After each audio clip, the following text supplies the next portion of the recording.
Modul ketiga A. Pengembangan dan pengelolaan nilai hasil belajar.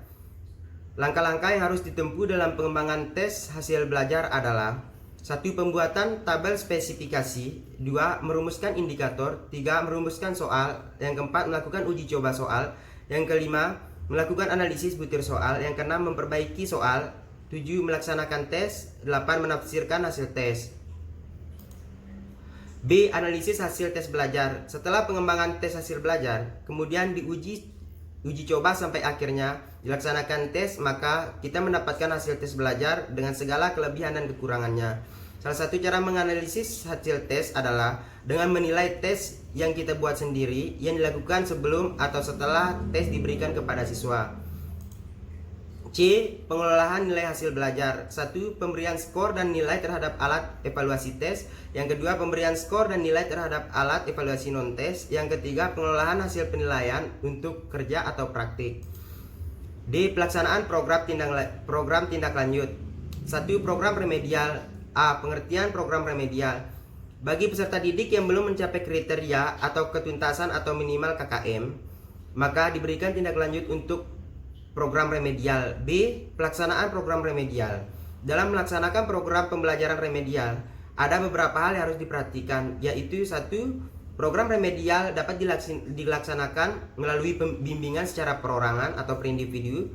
2. Pemberian bimbingan dapat dilaksanakan secara kelompok. Yang ketiga, jika kesulitan belajar dihadapi oleh sebagian besar siswa. 4. Pemberian bimbingan dapat dilakukan melalui tugas-tugas latihan. 5. Pembelajaran remedial dapat dilakukan sebelum semester berakhir atau batas akhir semester. Yang keenam, pelaksanakan pembelajaran remedial dilakukan di luar jam pelajaran. Yang ketujuh, pembelajaran remedial dapat juga dilaksanakan dengan jalan mengambil beberapa peserta didik yang membutuhkan remedial. Yang kedelapan, selanjutnya setelah melakukan pembelajaran remedial dengan penilaian untuk melihat pencapaian peserta didik pada KD yang remedial. 9. Pemberian nilai KD kepada peserta didik yang mengikuti pembelajaran remedial. Yang ke-10, dari 3 cara pelaksanaan pembelajaran remedial. C. Prinsip-prinsip program remedial. Adapun prinsip-prinsip remedial yang perlu digunakan sebagai berikut. 1. Secara adaptif. 2. Interaktif. 3. Menggunakan berbagai metode pembelajaran dan penilaian. Yang keempat, menggunakan berbagai metode penilaian yang sesuai dengan karakteristik peserta didik. Yang kelima, pemberian umpan balik secara mungkin. 6. Umpan balik berupa informasi yang diberikan kepada peserta didik mengenai kemajuan belajarnya perlu diberikan segera mungkin agar dapat menghindari kesalahan belajar yang berlarut-larut. Yang ketujuh, berkesinambungan. Pembelajaran remedial dilakukan secara berkesinambungan dengan proses pembelajaran, dan pendidik harus selalu menyediakan program remedial sesuai dengan kebutuhannya. D. Langkah-langkah program remedial. 1. Menganalisis kebutuhan. 2. Menyusun perencanaan berdasarkan permasalahan pembelajaran. 3. Melaksanakan program remedial. Yang keempat, melaksanakan penilaian untuk mengetahui keberhasilan peserta didik. 5. Menetapkan nilai yang diperoleh peserta didik setelah program remedial sebagai nilai akhir atau KD muatan pembelajaran.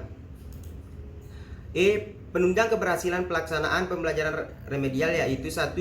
Mengenal peserta didik yang mengalami kesulitan belajar. Yang kedua, memahami faktor-faktor penyebab kesulitan belajar. 3. Perlu melakukan usaha perbaikan terhadap kesulitan belajar peserta didik. 2. Program pengayaan. Program pengayaan adalah pembelajaran yang diberikan kepada peserta didik yang telah mencapai atau melampaui KKM. Perlu dipahami bahwa program pengayaan dapat diselenggarakan dengan baik jika dibuat perencanaan pengajaran yang baik. Pelaksanaan pengajaran dan evaluasi dilakukan dengan baik, dan tentunya dapat dukungan dari semua pihak, antara lain kerjasama dari orang tua atau wali murid.